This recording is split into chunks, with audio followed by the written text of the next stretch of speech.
안녕하세요. 꾸와 투더골드문 진행의 이정원입니다. 주말 사이에 우리 3% 넘는 하락이 나왔습니다. 어떻게 된 일인지 오늘 좀 살펴볼 것 같고요. 또 이번 주에는 개인 소비 지출 물가가 발표가 됩니다. 가장 중요하게 좀 생각해 보셔서 투자 전략 세워보시면 좋을 것 같습니다. 우리 이런 상황 속에서 어떤 자세로 투자 전략 세워보면 좋을지 오늘 전문가님 모시고 얘기 나눠보도록 할 텐데요. 오늘은 코인 한수님 모셔볼게요. 안녕하세요. 네, 안녕하세요. 반갑습니다. 네, 안녕하세요. 반갑습니다. 코인한스 전문가입니다. 일단 주말 잘 보내셨는지 모르겠어요. 주말에 너무 추워가지고 너무 추웠죠. 뭐 나가지 못하고 있었는데 어제 또 결승전, 축구 네. 결승전이 있었죠. 그 결승전 딱 보고 자니까 진짜 새벽이었어요. 잠을 얼마 못 자고 나왔는데 그래도 이제 그 길고 길었던 월드컵이 끝나고 이제 새로운 또 이슈들이 나오기 시작을 할 텐데 그 이슈들 좀 같이 알아보시면 좋을 것 같아요. 오늘은 일단 뭐 주말 동안 있었던 내용들 좀 설명을 드릴 거고, 그리고 앞으로 이 시장 방향성에 대해 좀 말씀을 드리면 좋을 것 같은 그런 시간 가지도록 하겠습니다. 네, 새벽에 축구를 보시고 오셨는데도 오늘 또 이렇게 투자자분들을 위해서 장 설명까지 준비를 마치셨으니까요. 오늘 코인 한수님과 또 투자 전략 세워보시면 좋을 것 같습니다. 우리 한수님 새벽에 축구 보셨다고 하셨는데 사실 전반전만 보고 끝내기에는 너무 아쉬웠잖아요. 역시 후반전에 한판 승부가 있었는데 좀 네. 어떻게 보셨어요? 약간 그런 것 같아요. 네. 약간 저번에 포르투갈도 후반전이 또 저희가 역전승을 할 수 있는 중요한 포인트였잖아요. 맞아요. 이번에 결승전도 이렇게 아르헨티나와 프랑스의 내용 같은 경우도 전반전 같은 경우는 일방적으로 좀 몰아치는 느낌이었는데 그죠. 뭔가 이 하이라이트 같은 거는 후반부에 좀 많이 나온 모습이었죠. 지금 시장도 앞에 말씀해 사실 좀 많은 하락세가 내려오고 있고 네. 우리가 뭐 프랑스 입장이 나서면 일방적으로 좀 많이 맞아요. 눌리고 있는 상태인데 또 어떻게 이 후반기 내년 됐을 때 어떤 시장이 변화가 있을지는 어느 누구도 모르기 때문에 지금 시장들 지금부터라도 저점일 때부터라도 조금씩 챙겨가시고 정보들 알아가시는 게 중요하다 좀 말씀을 드릴 수 있을 것 같아요. 네, 우리 뭐 결승전 경기를 봤을 때 전반만 보고 우리 전체 경기 상황을 예측을 할 수 없겠습니다. 현재 코인 시장도 지금 아무래도 오늘 결승의 전반전이지 않았을까. 우리 또 내년에는 좀 장이 풀리면서 좋은 장, 기분 좋은 장, 우리가 수익 볼 수 있는 장을 좀 맛봤으면 좋겠습니다. 따라서 오늘 코인 한수님과 일단 이슈 먼저 살펴보고 가겠습니다. 우선 첫 번째로는 미국에서 민주당이죠. 원래 샘 뱅크먼 프리드먼한테 좀 정치 자금을 받아서 대선 활동을 해온 것으로 정말 익히 알려져 있습니다. 하지만 이번 FTX 사태 때문에 여러 가지 문제가 터지고 또 미국 민주당에서도 약간은 손절하는 느낌이 좀 나오고 있는 것 같습니다. 이런 정치금에 대해서 반환한다는 소식이 있는데요. 한수님 이 부분부터 좀 짚어주시죠.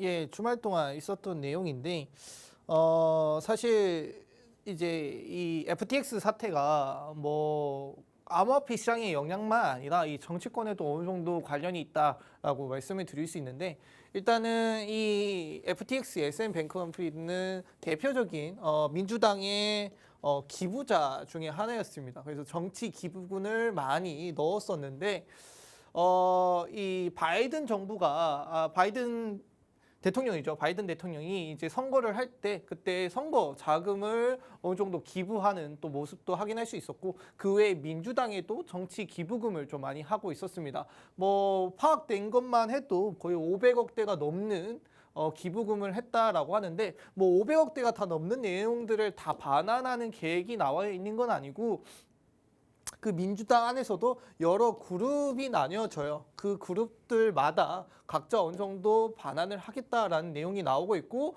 그 전에 미국 그 바이든 대통령이 이제 선거를 치를 때 기부했던 것들은 지금 백악관에서는 따로 내용이 나와 있진 않아요. 우리가 뭐 어떻게 반환을 하겠다, 얼마나 받았다, 어떤 내용이 있겠다라는 정확한 내용들은 아직 내비치고 있지 않기 때문에 이건 좀 지켜봐야 되고. 사실 이렇게 되다 보니까 지금 바이낸스가 많이 휘청거리고 있죠. 왜냐면은 예전에 FTX와 바이낸스가 서로 트위터를 가지고 약간 썰전을 이뤘던 적이 있어요.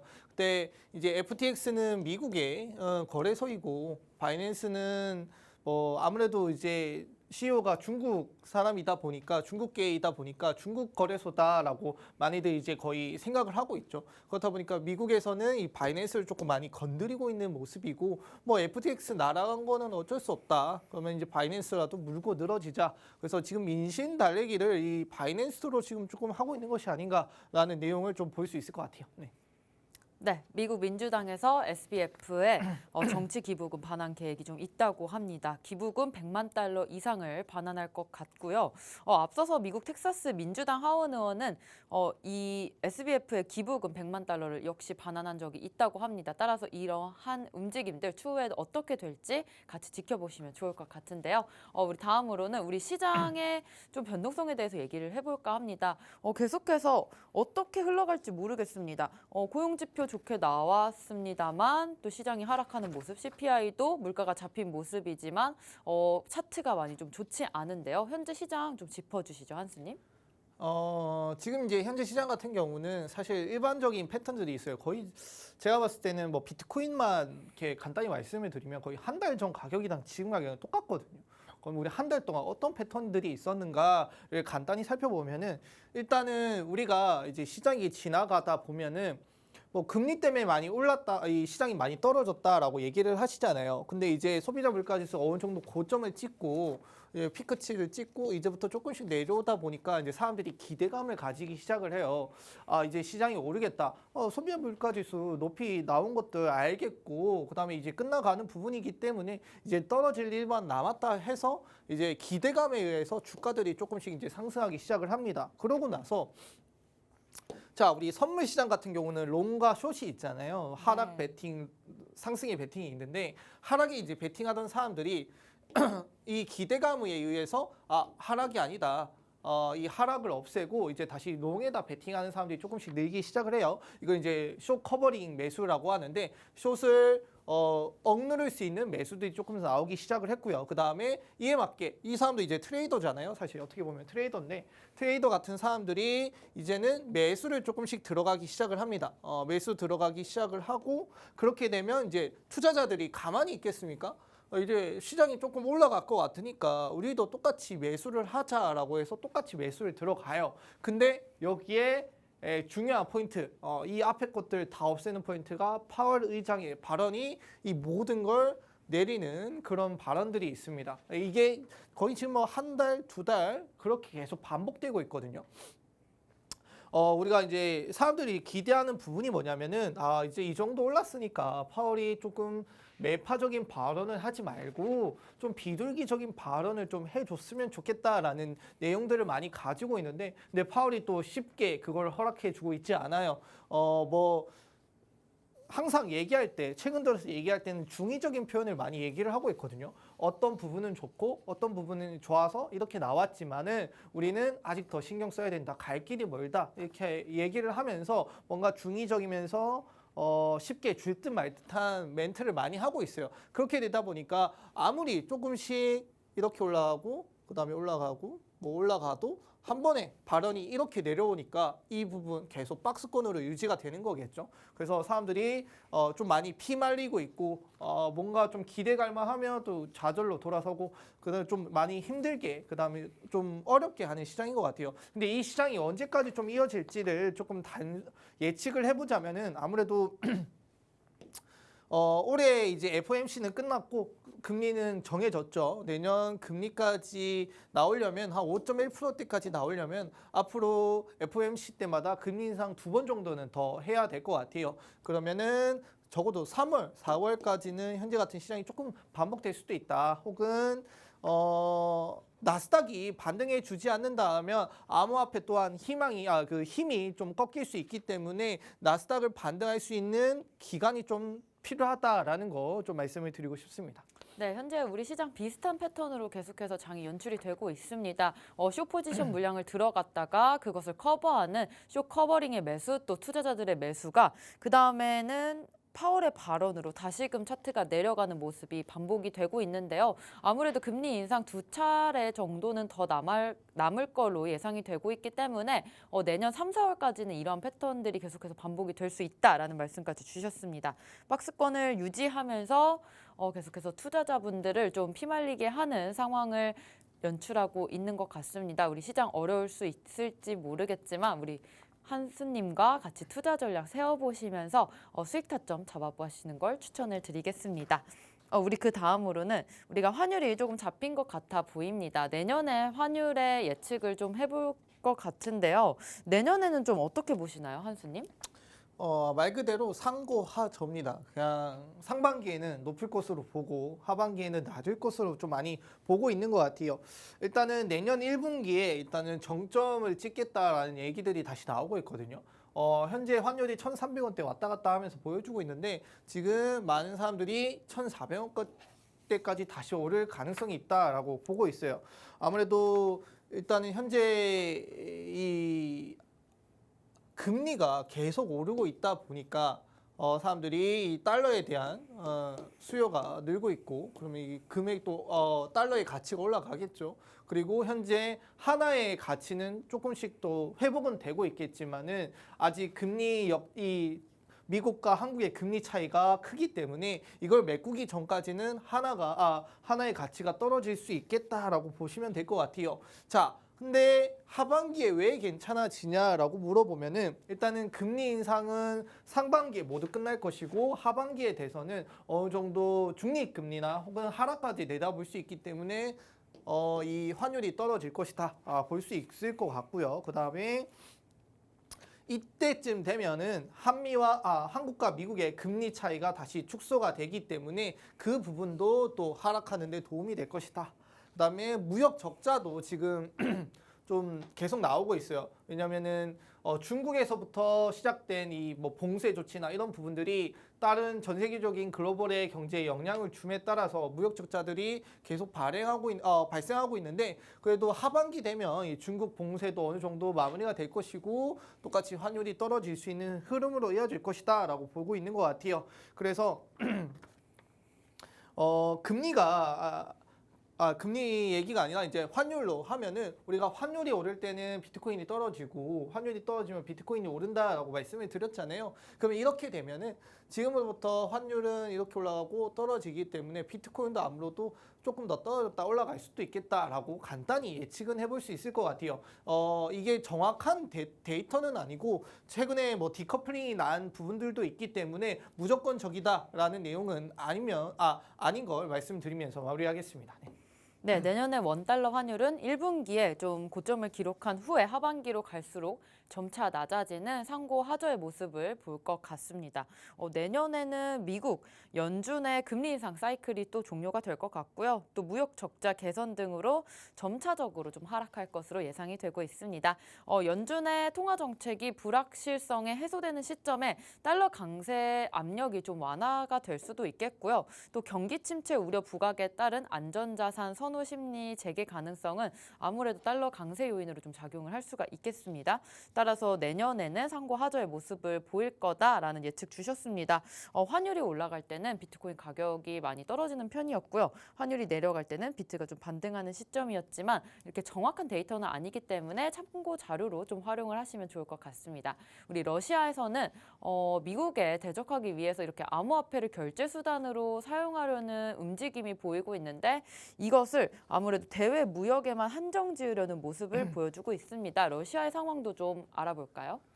일단 러시아 중앙은행이 암호화폐 대외 무역에만 사용하겠다라고 이렇게 얘기를 했는데 사실 이제 러시아는 공식적으로 암호화폐를 투자하는데 뭐 금지를 하고 있진 않아요. 근데 은연 와중에 어느 정도 억누르고 있는 부분은 사실입니다.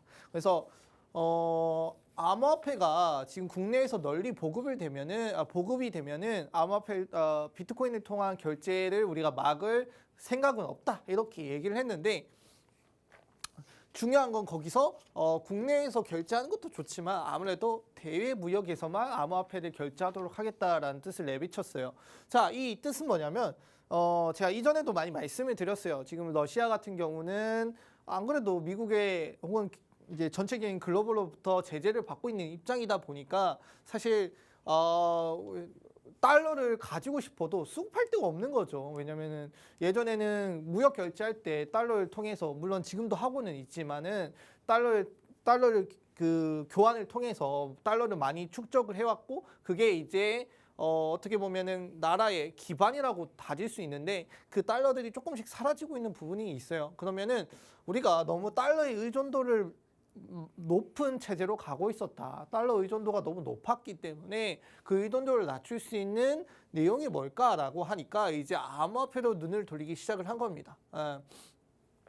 그래서 대외 무역에만 사용을 하자는 게 암호화폐 같은 경우는 이미 뭐 웬만한 큰 나라들은 그래도 어느 정도는 허용을 하고 있고 사용을 하고 있기 때문에 대외 무역에도 좋고 그다음에 안 그래도 우리가 달러 받아서 쓸 데도 없잖아요. 그리고 이 달러의 가치가 높아진다라는 뜻은 그만큼 미국에 좋은 내용으로 작용하기 때문에 그 꼴을 볼 수 없겠다라고도 좀 판단할 수 있을 것 같아요. 일단은 이제 대외 무역에만 사용함에 따라서 이제 러시아뿐만 아니라 그 외 여러 나라들도 이 비트코인을 혹은 여러 암호화폐들을 이 결제 서비스로 좀 사용할 가능성이 높아지고 그다음에 실제로 적용하고 있는 분야들이 많아지고 있기 때문에 지금은 힘들겠지만 미래로 갔을 때 암호화폐는 결과론적으로는 꼭 필요한 그런 생태계다라고 좀 말씀을 드리겠습니다. 네, 러시아에서는 아무래도 달러 의존도를 없애기 위해서 암호화폐 시장을 채택을 했지만 현재는 대외무역 쪽으로 좀 한정을 하고 있는 모습 보여지고 있습니다. 아무래도 다른 어떤 규제가 좀 확실하게 있어야지 러시아 자국 내에서도 좀 쓰여질 것으로 예상이 되고 있습니다. 그 다음으로는 우리 다시 미국으로 돌아가서 테슬라 얘기를 해볼 건데요. 추가 매각은 절대 없다고 단언했던 테슬라가 트위터를 현재 받아들이면서 또 테슬라 주식을 좀 팔았습니다. 지금 이 상황 어떻게 된 건가요? 테슬라가 원래 부자 1위였는데 지금 좀 2위로 내려간 모습이에요. 네, 맞습니다. 네. 네, 이 테슬라 이렇게 약간 요즘 좀 좋지 않아요. 네, 보면 일론 머스크가 좀 행동이 좀 바르지 않는데 네. 예전에 이제 부자 1위에서 지금 2위로 물러났습니다. 1위가 누가 되신지 혹시 아시나요? 잘 모르겠어요. 모르겠나요? 네. 그 루이비통을 가지고 있는 회사 있죠? 모에 테넷이 맞죠? 네, 맞습니다. 네. 이제 그 사람이 1위가 되었더라고요. 네. 이제 테슬라가 주가가 떨어지고 그 다음에 가지고 있던 주식을 판매함에 따라서 매도함에 따라서 이제 가지고 있던 돈들이 많이 떨어졌는데 일단 테슬라가 가지고 있는 문제점이 뭐냐면은 뭔가 무리를 해서 이 트위터를 샀다라는 게 가장 큰 내용인 것 같아요. 그래서 우선적으로는 이 부채를 메꾸기 위해서 테슬라의 주식을 매도를 했고 근데 앞에 말씀해 주신 것처럼 다시 팔지 않겠다라고 했는데 팔았잖아요. 그렇게 네. 되면 어떻게 되나요? 이 주주로부터 이 신뢰도가 많이 떨어지게 되어 있습니다. 그래서 신뢰도가 좀 깨진 점이 문제일 것 같아요. 자, 그리고 여기에 더해서 내년에 전기 자동차의 수요가 많이 떨어질 것으로 좀 많이 전망을 하고 있습니다. 네. 일단 수요가 떨어진다라는 뜻은 테슬라의 매출, 영업이익적인 부분들이 많이 떨어진다라고 볼 수 있기 때문에 이 테슬라가 가격을 올리고 싶어도 올릴 수 있는 건더덕지가 없다라는 것도 말씀을 드릴 수 있고 그리고 지금 현재 주식 시장의 흐름 자체가 사실 테슬라라고 하면은 약간 성장주였어요. 성장주. 왜냐면은 우리가 예전에 테슬라를 가지고 있을 때 테슬라가 뭐 전기차 얼마 팔지 않았을 때도 주가가 엄청 비쌌잖아요. 영업이익 대비해서. 네. 그게 뭐냐면 우리가 성장할 거를 대비해서 그거에 대한 투자를 했던데 요즘 트렌드는 성장주가 아니라 안전주로 좀 많이 흘러가고 있습니다. 그래서 안전한 것들이 좋다라고 많이 흘러가고 있는데 지금 테슬라는 성장주이기 때문에 내년에도 조금 힘들 수 있다라는 거 말씀을 드리고 싶고 자, 이 테슬라가 힘들면은 또 문제가 뭐냐면은 우리가 나스닥이랑 뭐 암호화폐랑 이렇게 커플링이 이어진다라고 말씀을 드렸잖아요. 나스닥이 올라가지 않으면 거기서 투심이 회복되지 않으면 그 사람들이 암호화폐로 넘어올 수 있을까? 암호화폐 투자를 똑같이 할 수 있을까라고 생각을 해보면 또 그렇지 못한 부분들이 있어요. 그래서 테슬라가 현재 뭐 나스닥이 떨어지는데 주요 원인은 되진 않겠지만은 어느 정도 영향을 줄 수 있을 것 같고요. 그 다음에 이 테슬라라고 하는 거는 이제는 예전에는 약간 틈새 공략 같은 느낌이었어요. 실제로 얼마 판매가 되지도 않는데 주가가 높았고 이거는 뭐 미래에 대한 투자라고 보면서 가져갔었는데 이제는 이제 덩치가 어느 정도 커버렸죠. 그다음에 판매 대수도 어느 정도 많이 나오고 있기 때문에 다른 뭐 대기업 자동차 회사들과 전혀 다른 바가 없어지기 시작을 했어요. 그 말은즉슨 무엇이냐면은 이 테슬라 같은 경우는 앞으로는 이제 경제 상황에 따라서 똑같이 흘러갈 수밖에 없다. 경제 상황이 나쁘면 테슬라도 나쁘고 경제 상황이 좋으면 테슬라도 높아질 수밖에 없기 때문에 이 테슬라 옛날만큼 가지고 있던 메리트가 많이 없어졌다. 자, 이 테슬라가 무너지면은 사실 조금 또 영향을 받는 게 도지가 될 수 있겠죠. 그다음에 트위터가 될 수 있겠는데 이 부분도 좀 상황을 좀 지켜봐야 될 부분들이 있다. 말씀드리면서 마무리하겠습니다. 네, 테슬라는 주식 2,200만 주 올해 들어서 4조 7천억 원어치를 좀 매각을 한 것으로 보여집니다. 테슬라 지분 1년 전에 17%에서 현재 13.4%까지 좀 낮아졌고요. 올해 들어서만 주가가 50% 넘게 좀 빠졌기 때문에 아무래도 나스닥에 좀 영향이 가 있는 테슬라이기 때문에 이러한 부분 계속해서 지속적으로 좀 가격적인 하락세가 나왔을 때 우리 암호화폐 쪽으로도 수급이 좀 들어올 수 있을지는 좀 미지수일 것 같습니다. 테슬라에 영향이 있다면 당연히 트위터에 좀 사용이 될 수 있는 도지코인이나 아무래도 이런 쪽으로도 영향이 있을 수 있습니다. 따라서 이러한 시장들 우리가 테슬라, 일론 머스크의 상황 계속해서 좀 지켜봐야 될 것 같습니다. 우리 주말에는 하락을 했습니다. 3% 넘는 좀 하락을 보이면서 투자자분들께서 왜 이렇게 갑자기 또 급작스럽게 내리는 것이냐 이런 얘기들이 있는데 현재 뭐 디지털 커런시 그룹의 매도가 있었다는 소식이 좀 있는데요. 이 부분 한수님이 좀 알려주세요.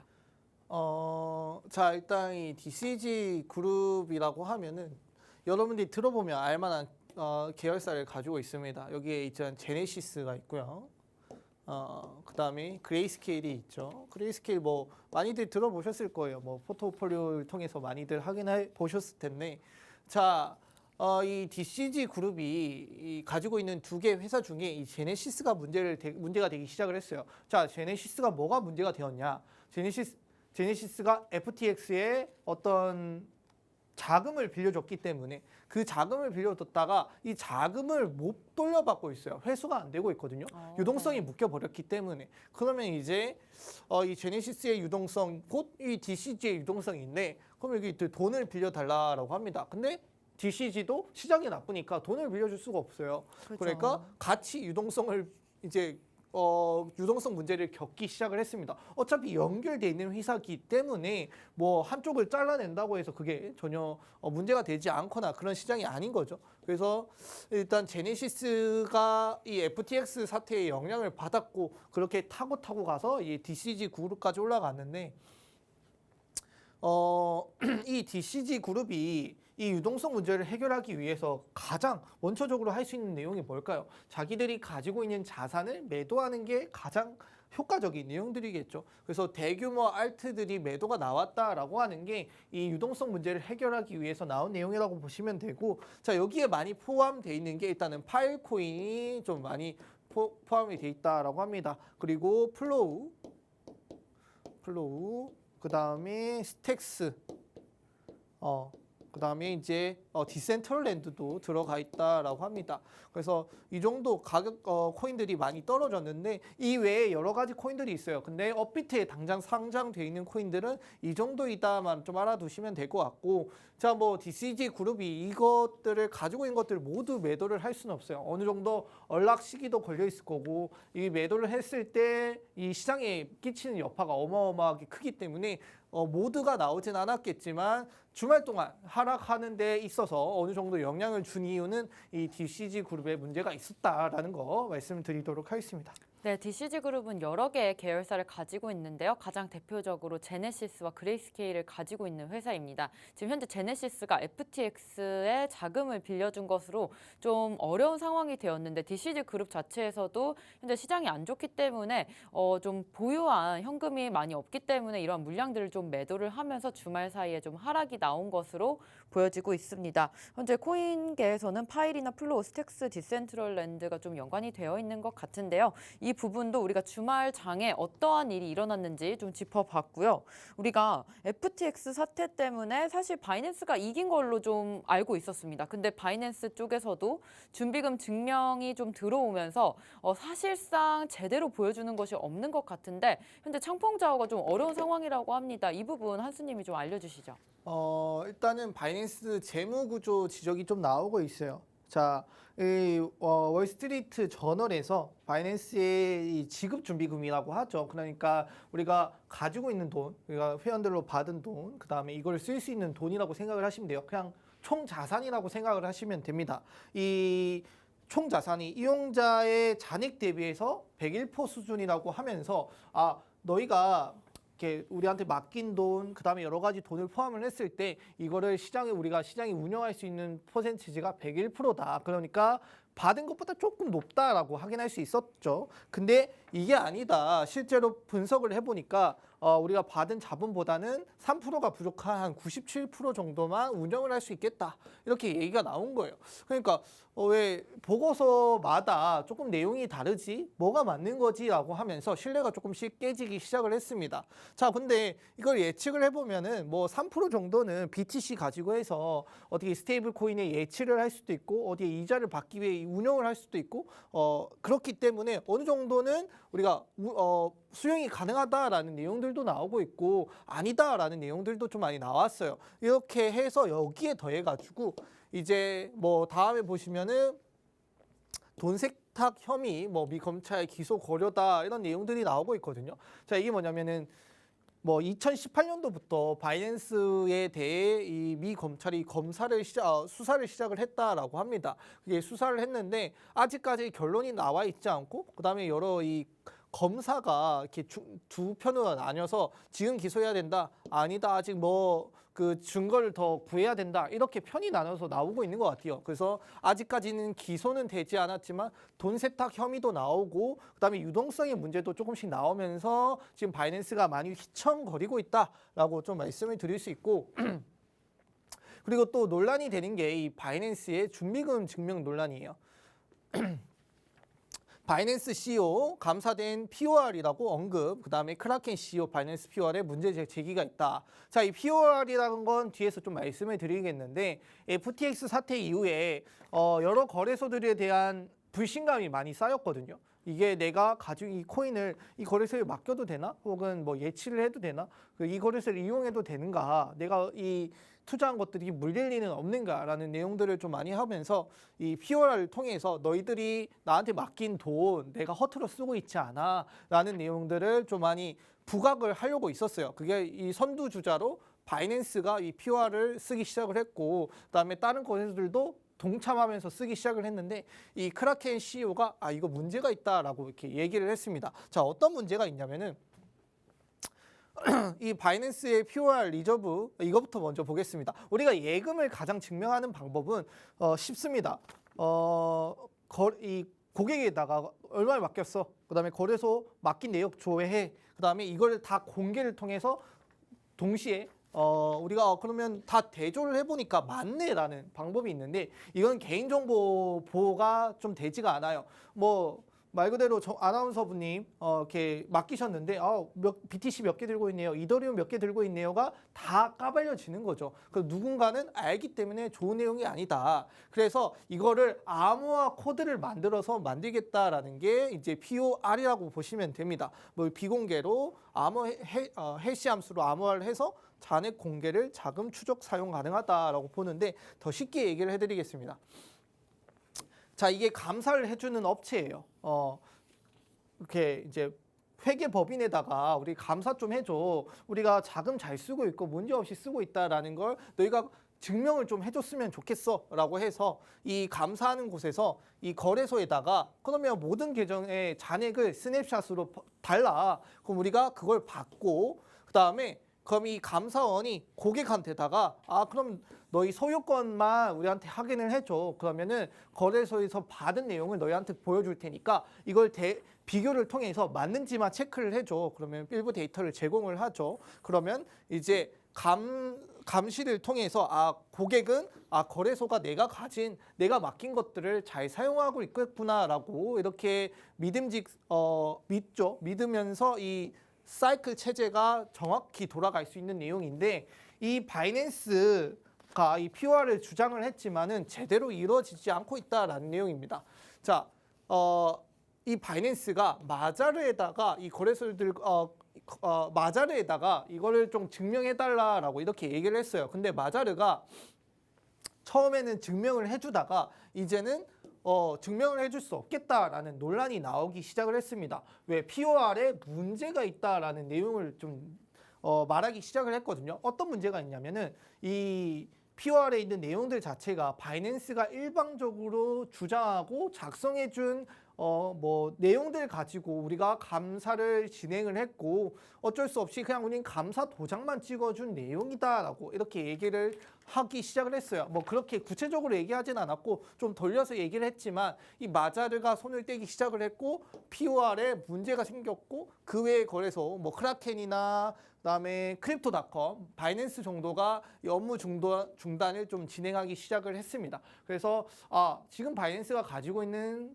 이 고객들의 돈도 어떻게 보면은 위험할 수 있겠다. 그래서 이 자금 유출이 될 수 있고 고객들이 인출이 되기 시작을 하면서 많은 돈들이 계속 빠져나오기 시작을 한 거죠. 그러면 이제 바이낸스 입장에서 어떻게 되냐면은 고객들이 우리한테 돈을 예치를 해야 내가 그 돈을 혹은 예치 받은 거 가지고 이자를 통해서 어떻게 굴릴 텐데 그 금액 자체가 줄어들기 때문에 바이낸스도 위험할 수 있겠다라는 내용들을 좀 볼 수 있을 것 같아요. 네.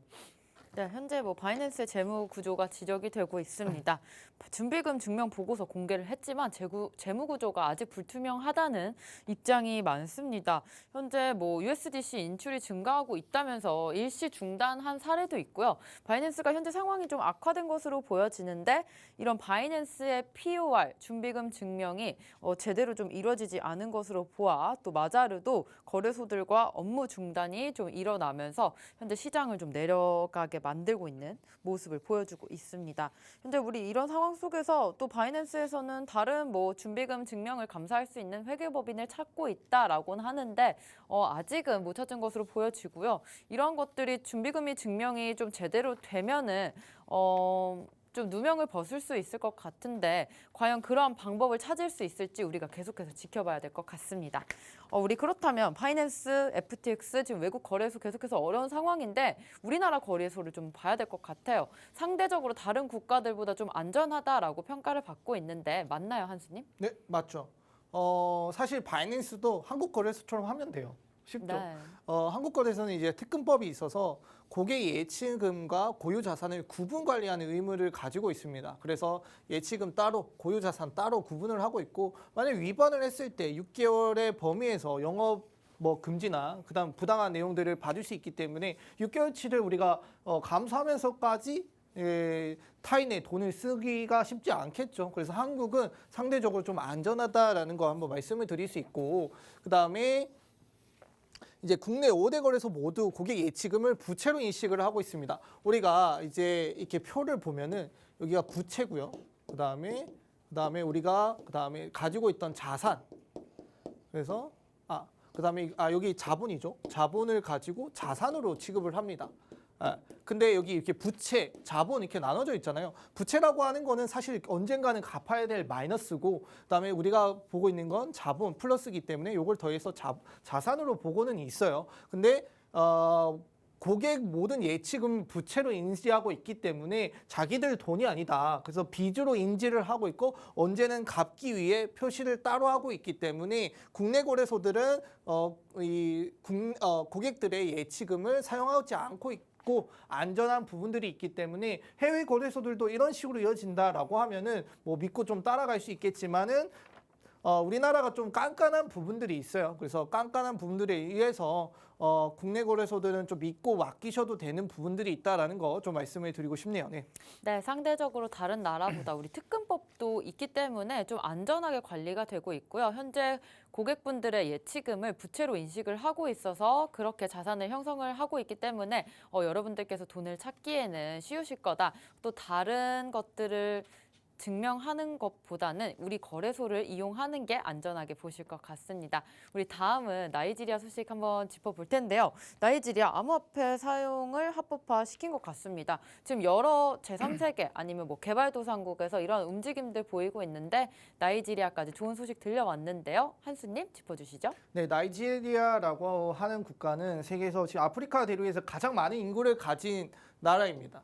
사실 2월 달에 가장 인구가 많은데 2월 달에 암호화폐 사용을 하지 않겠다 이렇게 얘기를 했었어요. 근데 그거 지나고 난 다음에 이 P2P죠. P2P가 가장 활성화가 많이 돼 있는 나라로 좀 지명이 되었습니다. 그만큼 암호화폐에 대해 또 활용도가 높고 그다음에 인구가 많기 때문에 이 아프리카 대륙에서 선두주자로 나설 가능성이 높고 그다음에 이 아프리카 대륙을 퍼뜨리기 딱 좋은 그런 위치에 있기 때문에 앞으로 암호화폐 시장이 합법화가 많아질 것이고 그다음 아프리카 대륙을 기점으로도 이 암호화폐가 양극화, 그다음 전통 금융과 양극화하는 부분들이 좀 많이 나올 것이다라고 볼 수 있을 것 같아요. 그래서 비트코인을 위한 투자 앞으로도 좀 활발히 이루어질 것이고 가격 상승이 올라올 수 있다라는 거 말씀을 드리고 싶었습니다.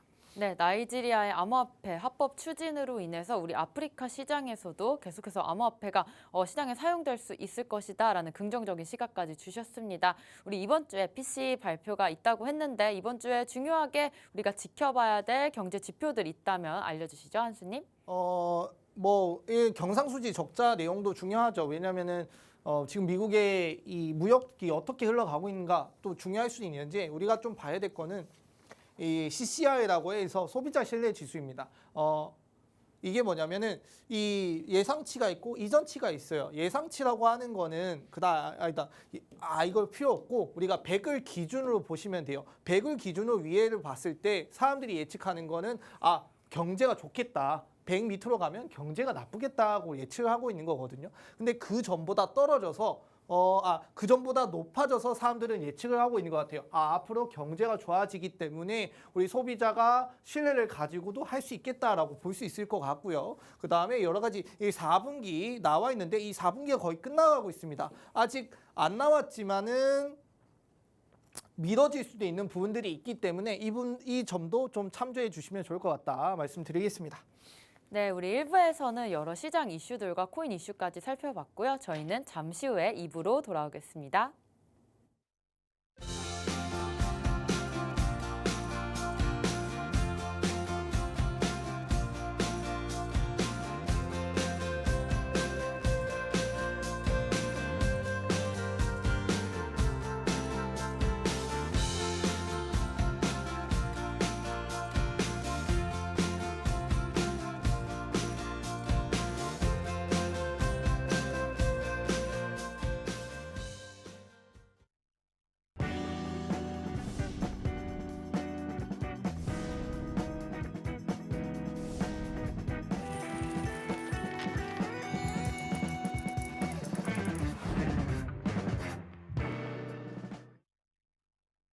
네, 2부에서는 우리가 코인 시장에 투자함에 있어서 어떤 것을 보면 좋을지 알아보도록 하겠습니다.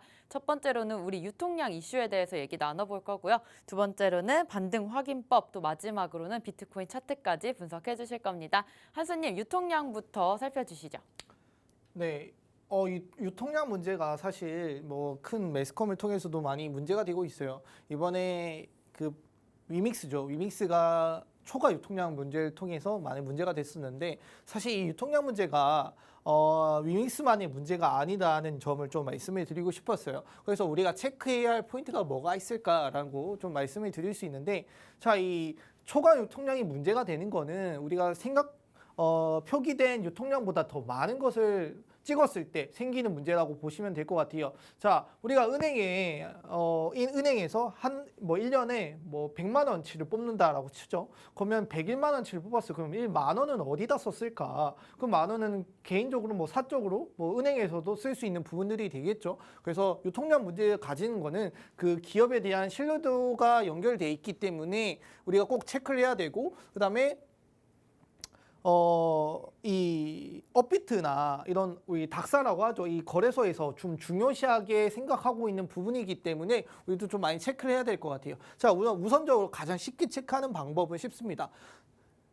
이 업비트나 이런 데 들어가서 정보를 들어가면 총 발행 한도가 정해져 있어요. 이 발행 한도 안에서 뭐 코인 마켓캡이나 코인 개코에서 이 수량을 측정을 해서 표기를 해놨습니다. 그래서 이 부분을 대조를 해서 총 발행 한도보다 더 많이 나오지 않았구나. 그러면 그 안 부분에서 어느 정도 허용 가능한 범위에서 우리가 이 발행이 되었구나라는 걸 좀 체크를 좀 해봐야 될 것 같아요. 자, 여기 보시면은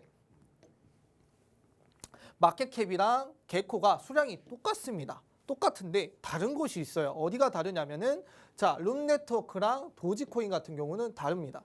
자, 코인 마켓캡에는 지금 거의 한 5억 개 정도가 차이가 나고 있거든요. 50억 개 정도가 좀 차이가 나고 있어요. 그만큼 이 50억 개는 어디에 사용되고 있고 어디로 흘러갔을까 알 수가 없겠죠. 그리고 총 발행 한도가 나와 있지 않습니다. 그 말은 즉슨 내가 찍고 싶으면 찍는 거고 그거대로 우리는 코인을 사용할 가능성이 있다라고도 좀 인지를 할 수 있을 것 같아요. 그렇게 되면 이제 업비트 측에서 위메이드를 보냈던 것처럼 이렇게 초과 수량이 나온다라는 게 확인이 된다라고 하면 도지코인 또한 문제가 될 수 있겠다. 그다음에 룬 네트워크 또한 문제가 될 수 있겠다라고 볼 수 있고 가장 안전한 방법은 개코랑 마켓캡의 개수가 같고 프로젝트 팀이 제공하는 개수도 같다. 그다음에 그 개수들이 총 발행한도 안에 있다라고 보시면은 이 아르고라는 코인은 이 유통량의 문제로부터 정말 자유롭고 안전하다라고 볼 수 있을 것 같고요. 스텔라 루멘도 똑같습니다. 개코와 마켓캡이 개수가 같고 총 발행한도 안에서 개수가 나와 있기 때문에 안전하다라고 보시면 될 것 같아요. 그 외 이렇게 좀 내가 투자한 코인들을 살펴봤을 때 지금 유통량이 안 나와 있고 발행한도가 안 나와 있고 유통량들이 거래소마다 다르다라고 집계가 된다라면은 이거는 위험할 수 있겠다라고 확인하시고 좀 투자를 하시면 좋을 것 같다 말씀드리도록 하겠습니다. 네, 현재 위믹스의 유통량 문제로 결국 상폐가 되었기 때문에 여러분들이 다음 코인에 투자하실 때는 꼭 유통량의 확인을 좀 해보셔야 될 것 같습니다. 확인하는 가장 좋은 방법은 코인 마켓캡과 코인 개코 또 대조를 해보면서 유통량이 제대로 좀 일치되어 있는지 확인해 보셔야 될 것 같고요. 그 코인에서 어떻게 발행을 했는지 그런 것들까지 다 따져보시면서 이게 일치하는지 좀 보셔야 될 것 같습니다. 현재 뭐 룸네트워크나 도지코인은 아무래도 50억 개 차이가 좀 보여진다고 합니다. 만약에 업비트에서 이러한 것들에 대한 태클을 걸 수도 있기 때문에 도지코인과 룸네트워크는 조금 유통량에 있어서 좀 위험해 보일 수가 있겠고요. 또 아르고나 스텔라루멘 같은 경우에는 모든 게 좀 투명하게 잘 공개가 되어 있는 것으로 보여집니다. 다 대조를 해봤을 때 일치하는 것으로 보여졌을 때 지금 현재 좀 안전한 코인이다라고 좀 인식을 해볼 수가 있을 것 같아요. 우리가 위믹스 사태를 통해서 우리 이런 것들까지 투자자분들께서 좀 신경 쓰시면서 투자하시면 좀 상폐를 당할 위험 또 유의 종목에 지정당할 위험이 좀 적어질 것으로 보여지고 있습니다. 우리 두 번째로는 우리가 언제쯤 반등할까 반등 확인법에 대해서 알려주실 건데요. 코인 한스님 좀 알려주시죠. 네. 자, 반등하기가 쉽습니다. 제가 이전에도 많이 말씀을 드렸던 것 같아요. 일단은 RSI를 좀 많이 봐라. 그다음에 가격적인 측면을 좀 많이 봐라라고 말씀을 드릴 수 있는데, 자, 제가 예전에 상승 다이버넌스가 나오면은 그 거의 대부분 반등한다라고 많이 말씀을 드렸어요. 자, RSI가 봤을 때 과매도죠. 사람들이 많이 팔았다라는 구간이 들어왔고. 거기서부터 RSI가 조금씩 높아져요. 저점이 높아지는데 가격의 저점은 갱신이 되었다라고 볼 수 있거든요. 이 말은 즉슨 이제 하락이 끝나가고 사람들의 관심으로부터 조금씩 올라오고 있다. 다만 가격은 조금씩 저점을 갱신을 했지만은 이제 끝이 보이고 있다라고 체크를 할 수 있을 것 같아요. 자, 요거는 이제 칠리즈에 대한 내용인데 4시간 봉으로 보고 있어서 가격적인 큰 차이가 없다라는 걸 좀 먼저 말씀을 드리겠습니다. 자, 우선 이렇게 상승 다이버넌스가 여기가 나왔거든요. 여기서 이렇게 나왔어요. 나오고 나니까 이 칠리즈가 여기를 기점으로부터 한 이틀 정도죠. 이틀 정도 내에서 바로 한 12% 정도 단기 반등이 나온 부분을 확인할 수 있었습니다.